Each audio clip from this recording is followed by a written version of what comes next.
जय गंगे हर हर गंगे, जय जय गंगे हर हर गंगे, हाँ जय जय गंगे हर हर गंगे, जय जय जय गंगे हर हर गंगे। का हो भला? अरे कहाँ के यात्रा को दिली? अरे कुंभ है, कुंभ। ये भैया ये तो हमरो के लेले चली, हमरो कुंभ नहाए के बड़ा शौक हो। यही मारे बाते हमू पार हो जाई। अरे चलो कौन गोदी टांग के ले जाएगा बा, अपना हाथे घोड़े से चले तो बा। आओ चलो चलो चल चल चलो। जय गंगे हर हर गंगे, जय गंगे हर हर गंगे, भैया गंगे हर हर गंगे, जय जय। हाँ हाँ चलो चलो चलो। अरे भैया ओने के ने स्टेशन है नु बा। गंगा जी है ना बड़ी। अरे त रेल यूजा नु मिली स्टेशन को।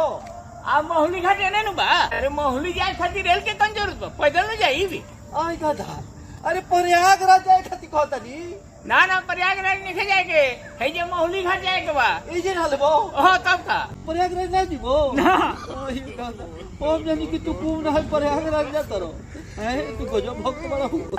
हम सोचले नहीं है कि निकाह रेल में चढ़े के मिली, कुंभ के मेला घूमे के मिली, प्रयागराज देखे के मिली, तो कंजूस ना कंजूस के बाप पड़ा ना कर। जा कंजूस पानी तो बानी का जी, वही तिथि के हम हे गंगा जी में नहा ले तो हमरा पुण्य ना मिली।